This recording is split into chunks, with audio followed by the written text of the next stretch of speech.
68장 찬양하시며 하나님께 경배드리겠습니다. 찬송가 268장입니다.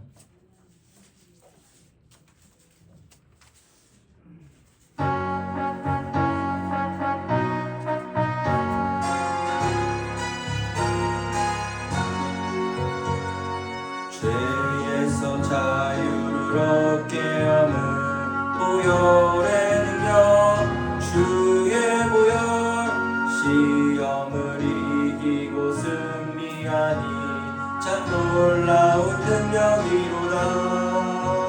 주의 보혈 능력이 또다. 주의 피 믿으오. 주의 보혈 그 어린 양의 매우 귀중한 피로다. 육체의 정욕을 이기는 보혈의 능력, 주의 보혈, 정결한 마음을 얻게 하니 참 놀라운 능력이로다. 주의 보혈 능력이 또다. 주의 피 믿으오. 주의 보혈 그 어린 양의 매우 귀중한 피로다. 눈보다 더 이게 맑히는 것 보혈의 능력, 주의 보혈, 부정한 모든 것 맑히시니 참 놀라운 능력이로다. 주의 보혈 능력이 또다. 주의 피 믿으오. 주의 보혈 그 어린 양의 매우 귀중한 피로다. 구주의 복음을 전할 제목 보혈의 능력, 주의 보혈, 날마다 나에게 찬송 주니 참 놀라운 능력이로다. 보혈 능력이 또다. 주의 피 믿으오. 주의 보혈 그 어린 양의 매우 귀중한 피로다. 시간이 되었습니다. 사도신경으로 지난 고백하심으로 하나님께 예배드리겠습니다. 전능하사 천지를 만드신 하나님 아버지를 내가 믿사오며 그 외아들 우리 주 예수 그리스도를 믿사오니 이는 성령으로 잉태하사 동정녀 마리아에게 나시고 본디오 빌라도에게 고난을 받으사 십자가에 못 박혀 죽으시고 장사한 지 사흘 만에 죽은 자 가운데서 다시 살아나시며 하늘에 오르사 전능하신 하나님 우편에 앉아 계시다가 주례로서 산 자와 죽은 자를 심판하러 오시리라. 성령을 믿사오며 거룩한 공회와 성도가 서로교통하는 것과 죄를 사하여 주시는 것과 몸이 다시 사는 것과 영원히 사는 것을 믿사옵나이다. 아멘. 찬송가 446장, 찬송가 446장 다 같이 찬양하겠습니다.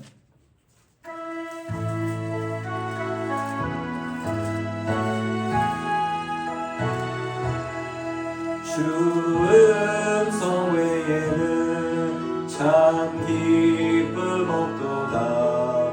날 사랑하신 주 늘 계시옵소서. 기쁘고 기쁘도다. 항상 기쁘도다. 나 주께 왔사오니 복 주옵소서. 나 주께 왔으니 복 주시옵소서. 주 함께 계시면 그 시험 이기네. 기쁘고 기쁘도다. 항상 기쁘도다. 나 주께 왔사오니 복 주옵소서. 주 떠나가시면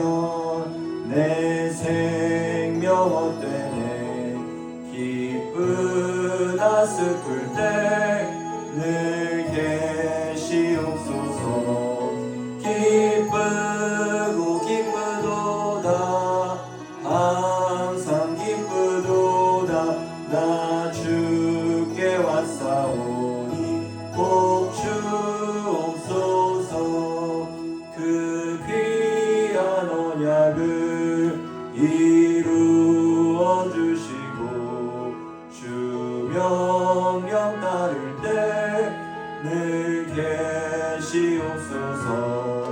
기쁘고 기쁘도다 항상 기쁘도다 나 주께 왔사오니 복 주옵소서. 아멘. 예배를 위해서 유영규 권사님 기도해 주시겠습니다. 사랑의 하나님, 오늘도 저희들을 수요 예배로 인도해 주심을 감사드립니다. 오늘도 이른 비와 늦은 비로 때에 따라 우리의 삶에 필요한 것들을 채워주시고 날마다 은혜의 가운데 살아가게 하심을 감사드립니다. 기도와 말씀을 통해 부족한 저희들의 믿음을 지킬 수 있도록 성령 충만함으로 인도하여 주옵소서. 이 시간 특별히 샬롬 축복 블레싱 데이를 위해 기도합니다.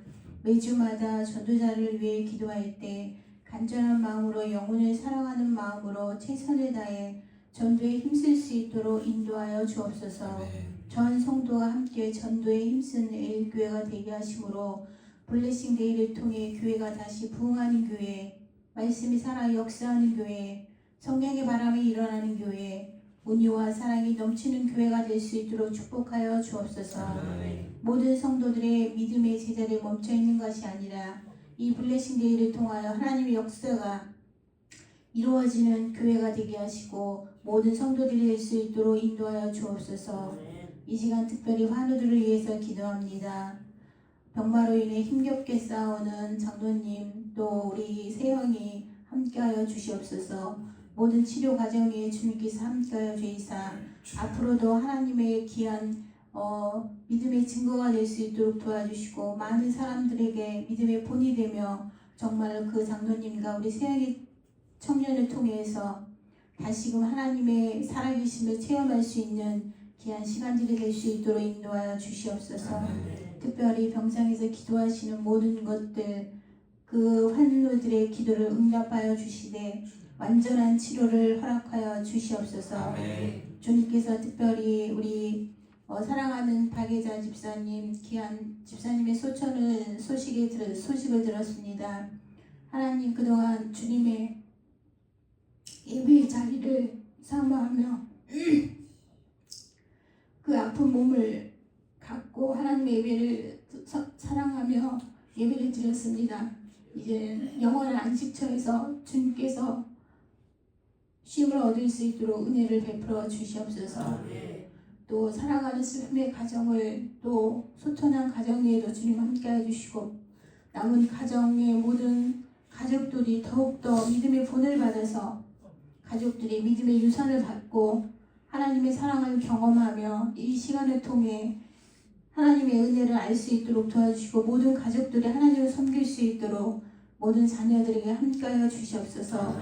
모든 장래 가운데도 주님께서 함께하여 주셔서 하나님 모든 일 중에 어려움 없도록 주님께서 모든 일들 가운데 함께하여 주시옵소서.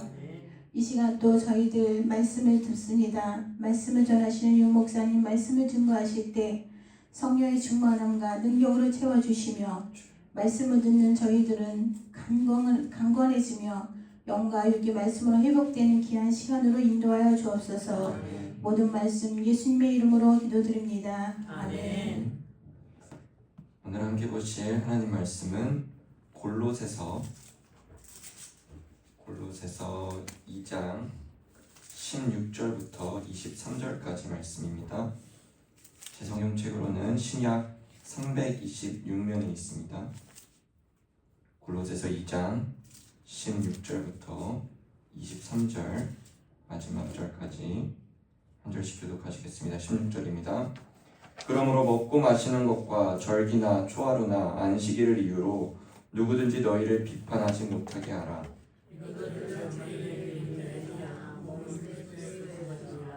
아무도 꾸며낸 겸손과 천사 숭배를 이유로 너희를 정죄하지 못하게 하라.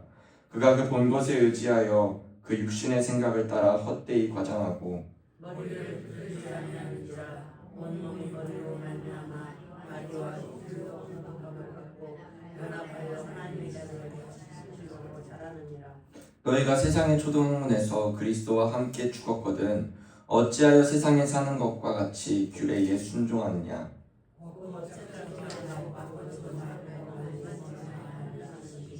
이 모든 것은 한때 쓰이고는 없어지리라. 사람의 명령과 가르침을 따르느냐. 이런 것들은 자의적 숭배와 겸손과 몸을 괴롭게 하는 데는 지혜 있는 모양이나 오직 육체를 따르는 것을 금하는 데는 조금도 유익이 없느니라. 아멘. 할렐루야. 이렇게 한글날에도 수협에 오신 모든 성도님들을 환영합니다. 오늘 저희가 함께 하나님 말씀은 골로새서 2장 16절부터 23절까지의 말씀으로 지피지기라는 제목을 가지고 하나님 말씀 나누도록 하겠습니다. 아마 수요예배 오신 우리 성도님들께서는 이 지피지기라는 뜻을 잘 알고 계실 것입니다. 알지, 접히, 알지, 몸기로서 너를 알고 나를 안다 라는 뜻이죠. 그래서 우리는 이 지피지기 다음으로 들어갈 사자성어를 하나 더 알고 있습니다. 무엇이죠? 네, 백전백승이라는 사자성어를 씁니다.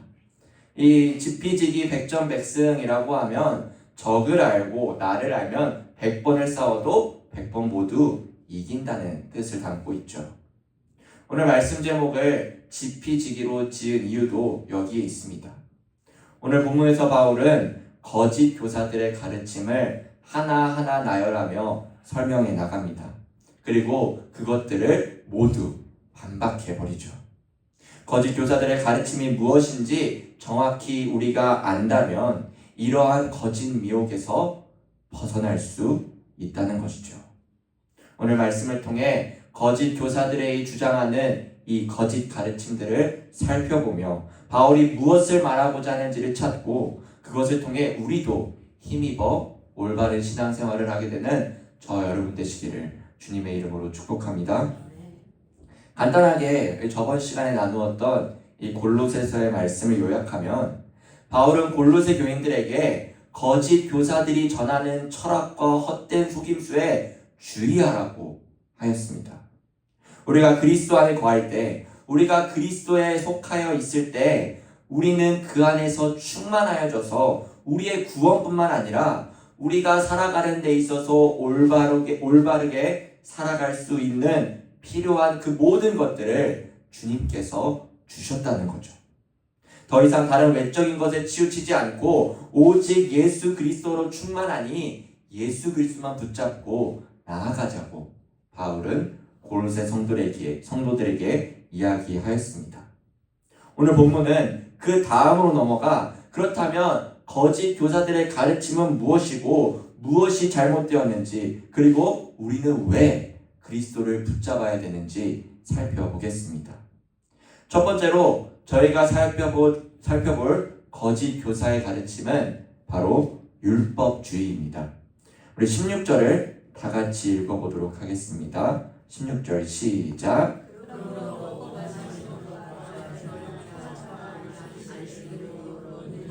너희를 비판하지 못하게 하라. 아멘. 거짓 교사들은 지금 골로새 교인들에게 먹고 마시는 것과 절기나 월식이나 안식일과 관련된 법들을 지킬 것을 요구합니다. 유대교에서 강조하는 이 음식법과 절기들을 너희들도 지켜야 한다고 말하는 거죠. 사실 이러한 주장은 골로새 교회뿐만이 아니라 이 사도 바울이 복음을 전하는 곳에서도 항상 등장하던 유대주의자들의 주장이었습니다. 그들이 말하기에 너가 만약 예수님을 믿는다면 이런 것들을 모두 다 지켜야 한다고 가르쳐 왔던 거죠. 그리고 그렇게 지키지 못하던 자들을 향해 손가락질하며 너희는 잘못됐다 얘기하며 비판하였던 것입니다. 그렇게 바울은 오늘 본문 16절에서 율법을 준수하는 문제로 누구든지 너희를 비판하지 못하게 하라 라고 말하는 거죠. 17절에서는 이 율법을 가리켜 장래일의 그림자라고 말하고 있습니다. 즉 유대교에서 말하는 율법들이 그림자인 거죠. 여러분, 그림자가 있다면 분명히 물체, 즉 몸이 있다는 것입니다. 바울은 이 몸을 17절에 그리스도의 것, 바로 그리스도라고, 예수님이라고 말합니다. 과거 예수님이 오시기 전에는 이 율법이 필요했습니다. 율법을 준수하는 건 적절했고 이를 통해 어려움이 남아 예수님을 가리키는 기능을 이 율법이 해왔다는 거죠. 근데 지금은 어떻습니까? 그림자가 아니라 몸, 즉 실체이신 예수님이 이 땅에 오셨어요. 이로 인해 율법의 실체이신 예수 그리스도를 붙드는 자들은 더 이상 이 그림자인 율법을 붙들 필요가 없음을 바울이 말해주고 있는 거죠. 히브리서 10장 1절에서도 이렇게 말합니다. 율법은 장차 올 좋은 일의 그림자일 뿐이요 참 형상이 아니다 라고 말하죠. 간단하게 또 다른 비유로 말씀드리면 흔히 건설회사에서는 이 예비 입주자들의 분양과 이 홍보를 돕기 위해서 앞으로 건축될 집의 모형인 모델하우스를 짓고 그들에게 보여줍니다. 당연히 그곳은요 실제 집이 아니라는 거죠. 거기서 살고 싶어도, 그 자리에서 살고 싶어도 못 삽니다. 즉 이 모델하우스, 이 모형은 집이라는 실체의 그림자라는 거죠. 이와 마찬가지로 구약의 율법들도 예수님을 가리키는 모형이고 그 실체는 우리 주 예수님이다 라는 겁니다. 주에 배우신 우리 사랑하는 성도 여러분, 실체이신 예수님께서 이미 이 땅에 오셔서 복음이 전파되었음에도 불구하고 아직도 그림자인 음식벌과 절기법을 지키라고 강요한다는 것은 결국 예수님의 오심이 무력화되는 것이고 예수님을 욕되게 하는 것, 예수님의 영광이 한없이 낮아진다는 것입니다. 왜일까요? 구원의 길은 예수 그리스도뿐인데, 구원받을 수 있는 길은 예수님을 믿는 것뿐인데 그것으로는 구원에 이르지 못한다고, 그것만으로는 부족하다고 거짓 교사들은 얘기하고 있다는 거죠. 바울은 이 거짓 교사들의 율법주의를 강력하게 반대하며 골로새 교인들, 너희들은 예수 그리스도를 믿는 것만으로 충분해. 그러니까 계속 예수 그리스도를 붙잡고 나아가 라고 얘기하는 것입니다. 여러분, 비슷한 일로 이 교회 안에서도 이러한 일이 일어납니다. 교육부서를 예를 들면요, 1년에 딱 2번 행사가 있어요. 교육부서가 수련회가 있지 않습니까? 이 예수님을 향한 사랑을 회복하는 시기인 이 수련회인데요, 이 수련회를 앞두고 준비하는 임역원들이나 아니면 선생님들끼리 이 일정과 진행 방식에 관해서 이게 의견 차이가 생깁니다. 그러다 보니까 이제 사소한 것들로 인해서 뭐 다툼까지는 좀 심한 말이지만 어쨌든 의견이 맞지 않아요. 바울은 이러한 비난과 다툼이 비정상적이라고 얘기하는 거죠. 이 수련회에서 제일 중요한 건 예수님을 붙잡고 예수님을 의지하며 예수님과 함께 교제하는 시간을 우리가 생각하고 의논하고 나아가야 되는데, 다른 비본질적인 것에 추구하고 이걸로 머리 싸매면서 우리가 관심을 두고 있다는 겁니다. 여러분, 우리의 본질은요, 복음을 훼손하지 않는 한에서, 우리가 복음을 훼손하지 않는 주님 안에서 서로 나누고 서로 포용하며 협력해야 한다는 것입니다. 이 골로새 교회 안에서도 이러한 잘못된 거짓 교사들의 요구에 바울은 단호하게 대처하라는 것입니다. 우리 교회도 이건 지금까지 얘기 들었던 건 교육부서 한해서고, 우리 교회 안에서 각 부서든 위원회든 부역이든 서로 함께 협력할 때에 우리의 중심이 오로지 예수 그리스도의만을 향하게 되길 주님의 이름으로 축복합니다. 두 번째로 살펴볼 거짓 교사의 가르침은 신비주의입니다. 신비주의는 말 그대로 신비로운 경험을 체험하는 거죠. 흔히 환상을 보고 신비한 영적 체험을 뜻합니다. 이 거짓 교사들은 신비주의를 통해서 하나님께로 더 가까이 다가갈 수 있을 거라 믿어왔습니다. 그렇게 이들은요, 하나님께로 나아갈 수 있는 중보자로 천사들을 향했고, 천사들을 숭배해야만 우리가 하나님께로 더 가까이 갈 수 있다 주장한 것입니다. 이 거짓 교사들이 생각하길 위대하신 그리고 높으신 저 멀리 계신 하나님께로 나아갈 수 있는 방법, 예배할 수 있는 방법은 무엇일까라고 생각해보니 이 하나님을 섬기는 천사들에게 예배하고 기도하고 순종한다면 우리가 더 주님께로 가까이 다가갈 수 있고 더 겸손한 신앙의 자세라고 이 거짓 교사들이 주장해 왔던 것이죠. 그러다 보니 그들은 천사들을 숭배하게 되었고 신비한 현상이나 환상을 통해서 내가 천사를 봤다, 내가 천사를 통해서 이러한 경험을 했다 라고 사람들에게 얘기했던 것입니다. 여기서 더 큰 문제는 뭐냐면 신비한 경험을 체험하고 나서 그것이 자랑이 돼버렸어요. 이게 내가 이러한 체험을 했으니 내 신앙이 높은 단계로 올라갔구나 착각했던 것이죠. 결국 이들은요 헛된 교만에 빠져서 자신과 같이 신비로운 경험을 하지 못한 자들은 결국 구원받지 못했고 아직 예수님을 알지 못한다 라고 판단하고 정죄하기 시작했습니다. 그래서 바울은 18절 말씀에 보면요 아무도 꾸며낸 겸손과 천사 숭배를 이유로 너희를 정죄하지 못하게 하라 라고 반박해온 거죠. 왜냐하면 그런 사람들은 18절 다음 부분에 보면 나와 있듯이 그가 그 본 것에 의지하여 그 육신의 생각을 따라 헛되이 과장했기 때문입니다.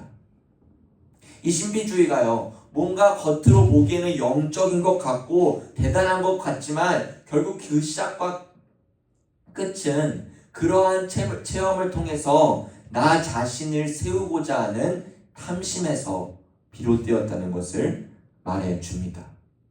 더 나아가서 19절에서는요 바울은 이러한 자들 즉 거짓 교사들은 머리를 붙들지 아니하였다 라고 지적합니다.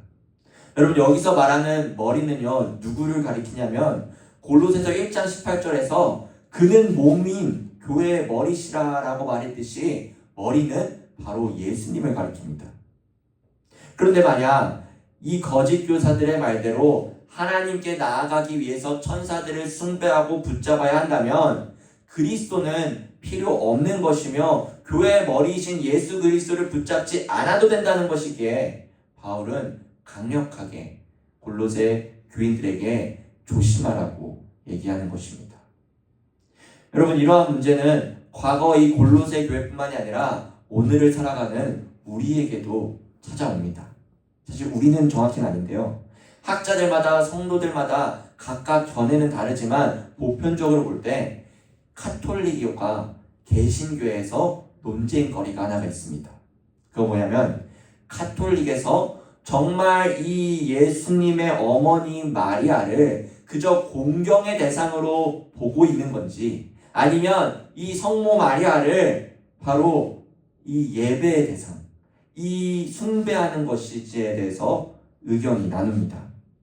카톨릭도요 오늘 나온 이 천사 숭배자들처럼 하나님께로 나아가기 위해 중보자의 역할이 마리아가 된 거예요.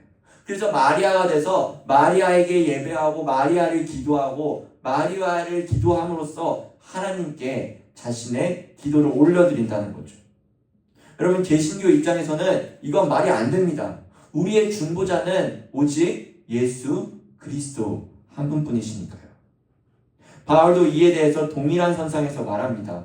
19절을 우리 계속 보시면요 뒷부분에 온 몸이 머리로 말미암아, 즉 머리가 누구라고 했어요? 예수님이라 했잖아요.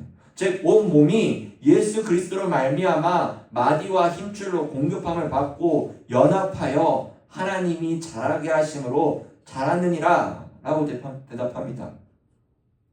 여러분 실제로 우리 몸을 보면요 우리 몸에는 마디와 힘줄이 있습니다. 그 마디와 힘줄은요 모든 지체를 서로 연결시켰어요.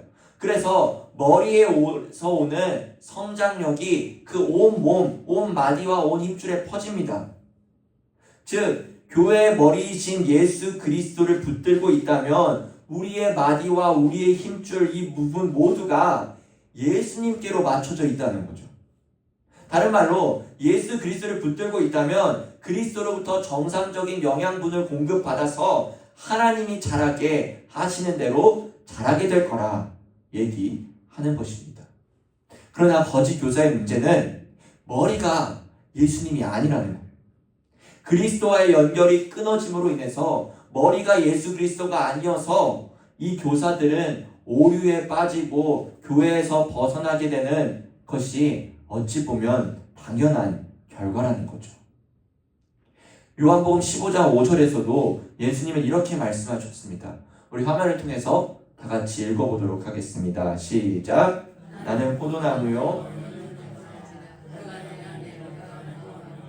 사람이 열매를 많이 맺나니 나를 떠나서는 너희가 아무것도 할 수 없습니다. 아멘. 여러분, 주님은 포도나무시고 우리는 가지입니다.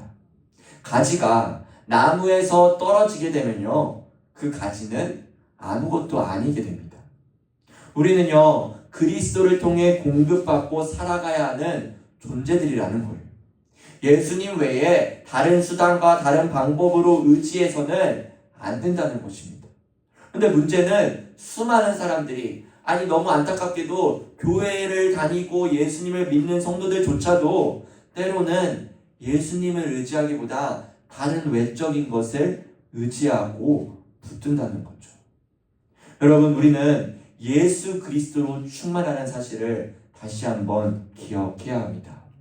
예수 그리스도로 충만하기에 우리는 주님만 붙잡고 나아가야 하는 거죠. 우리 교회는요, 교회의 머리 대신 예수 그리스도를 전적으로 의지해야 된다는 사실을 기억하며 나아가는 저 여러분 되시기를 주님의 이름으로 소망합니다. 마지막인데요, 마지막 세 번째로 살펴볼 거짓 교사의 가르침은 바로 금욕주의입니다. 여러분, 금욕주의란 육신의 욕망을 억제하는 것을 말해요. 자기를 절제해야 한다는 거죠. 이러한 가르침은 육신의 욕망을 억제함으로써 깨달음을 얻게 된다는 이 헬라 사상에서 비롯되었습니다. 거짓 교사들은 골로새 교인들에게 찾아가서 육신은 더러운 것이기 때문에 골로새 교인들 너희들도 육신의 욕망을 억제하지 않는다면 구원을 얻지 못한다고 주장하던 상황입니다. 그러나 바울은 우리 21절, 22절 괄호 안에 나와 있는 내용처럼 붙잡지도 말고 맛보지도 말고 만지도 말라 하는 것, 이 모든 것은 한때 쓰이고는 없어지는 사람의 명령과 가르침이라는 거예요. 이러한 규정들은 육신에 초점을 둔 순전한 사람의 생각, 사람의 명령과 가르침이라는 거죠. 이것들은 모두 마지막 부분에 나와 있듯이 아무런 효력이 없다는 겁니다. 표면적으로 볼 때 이런 금욕적 계율을 지키는 사람들은 뭔가 경건한 것처럼, 뭔가 대단한 것처럼 보이지만 그 계율들은 인간의 육신적인 정욕 자체를 통제할 만한 능력이 없다는 겁니다. 또 23절에서는 더 명확히 이 금욕주의가 잘못되었음을 전하는데요, 우리 23절 한번 다 같이 읽어보겠습니다. 시작. 겸손과 몸을 괴롭히는 데에는 조금도 유익이 없느니라. 아멘. 금욕을 강조하는 것은 자신의 몸을 괴롭게 하는데 그것에 불과하다는 겁니다. 여러분, 그렇다고 금욕 자체가 무조건 다 나쁘다고 얘기하는 것이 아니라 결국 이 금욕을 이룸으로써 자기 만족과 영적 교만으로 이어지기 쉽다는 것을, 그래서 극히 조심해야 된다는 걸 바울이 얘기해 주는 거죠. 여러분, 이 금욕주의자들 보기에는 현명해 보이고 영적인 것 같아 보이지만 그들 안을 들여다보면 마치 빈속에 속빈 강정처럼 겉으로 보기에 지혜로운 모양만으로 보인다는 거죠. 그렇게 바울은 금욕 자체만을 강조하는 이 금욕주의를 철저히 경계하며 골로새 교인들, 너희들은 다른 것 다 필요 없이 오직 교회의 머리이신 예수 그리스도께만 집중하라고, 그것이 유익한 일이라고 오늘 본문이 말하고 있습니다. 수협에 오신 사랑하는 성도 여러분, 오늘 본문에서 우리는요, 거짓 교사들의 가르침을 세 가지로 율법주의, 신비주의, 금욕주의로 살펴보았습니다. 여러분, 이 모든 가르침들은요, 자신들의 영성과 헌신에 깊은 인상을 준다는 건 틀림없는 사실입니다. 율법을 잘 지키고 하나님께 다가가기 위해 남들과는 다른 신비한 체험을 하고 자신의 욕망을 철저하게 절제하며 거룩한 사람이 된다는 것처럼 보인다는 거죠. 그렇기에 골로새 성도들 사이에서도 이 가르침들이 좋게 보여서 넘어져 왔다는 것입니다. 그러나 바울은 그리스도인의 삶의 분명한 기초가 무엇인지 이 골로새 1장부터 시작해서 2장에서도 그리고 오늘 본문 20절에서도 다시 한번 그것을 정리해서 설명해 줍니다. 우리 20절 한번 다 같이 읽어보도록 하겠습니다. 시작. 너희가 세상의 초등학문에서 그리스도와 함께 죽었거든 어찌하여 세상에 사는 것과 같이 규례에 순종하느냐. 아멘. 성도는 이미 그리스도와 함께 죽어 세상의 초등학문에 떠난 자들입니다. 그러므로 여러분, 그리스도인으로서 가장 기초가 되어야 하는 것은 무엇이냐? 정리성, 정체성에 대한 확립입니다.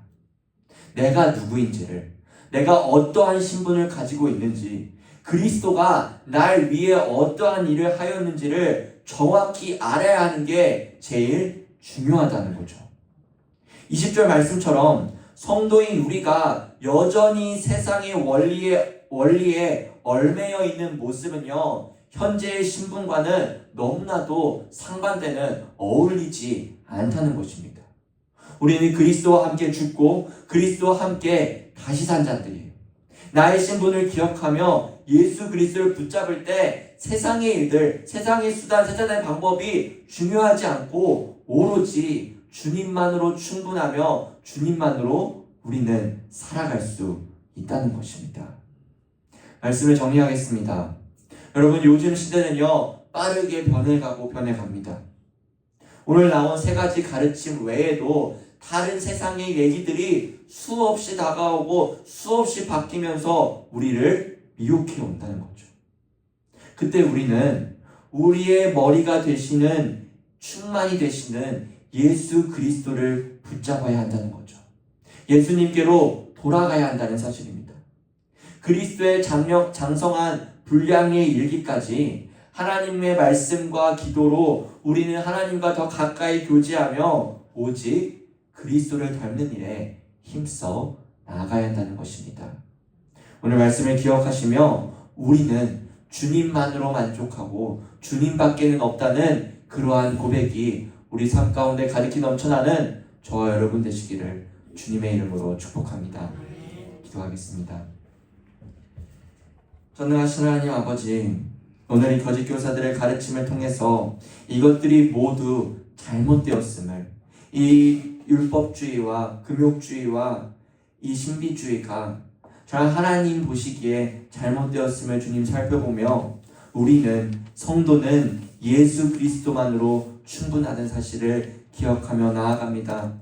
오직 주님만을 붙잡으며 나아갈 수 있도록 도와주옵시고, 주님만을 의지할 때에 우리의 모든 괴로움과 모든 아픔과 모든 고민거리들이 해결될 수 있음을 주님 믿사오니, 주여 오직 주님을 의지하며 나아갈 수 있는 주의 성도들 될 수 있도록 주여 도와주시옵소서. 감사드립니다. 주님, 예수님의 이름으로 기도합니다. 아멘. 광고 먼저 읽겠습니다. 금요기도의 인도는 한혜관 담임 목사님, 특송은 피택자 일동입니다. 샬롬 축복 블레칭 데이가 10월 27일 마지막 주일에 있습니다. 계속해서 전도에 힘써 주시기 바랍니다. 우리 권사님 기도해 주셨다시피 장례가 2건이 터졌는데요. 이순자 집사님 부근 되시는 오상만 성도님께서 소천하셨습니다. 그래서 우리 교육자분들께서 오늘 이 건은 다 마무리해 주셨고요. 이 기도해 주셨다시피 박예자 집사님께서 소천하셨습니다. 그래서 우리 위로 예배로 오늘 저녁 7시에 예배가 저희 시립동부병원에 있고 내일 11시에 오전 11시에 발인 예배가 있으니 많은 참석과 기도 우리 유가족들을 위해서 기도해 주시기 바랍니다.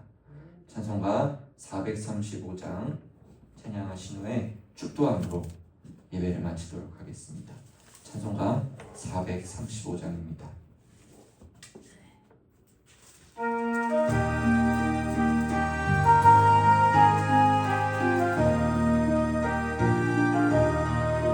나의 영원하신 기여 생명보다 귀하다. 나의 갈 길 다가도록 나와 동행하소서. 주께로 가까이 주께로 가오니 나의 갈 길 다가도록 나와 동행하소서. 세상 부귀 아니람과 모든 명예 버리고 험한 길을 가는 동안 나와 동행하소서. 주께로 가까이 주께로 가오니 나의 갈 길 다가도록 행하소서. 어두운 골짜 지나가며 천국 문에 이르도록 나와 동행하소서. 주께로 가까이 주께로 가오니 나의 갈 길 다가도록 나와 동행하소서. 아멘.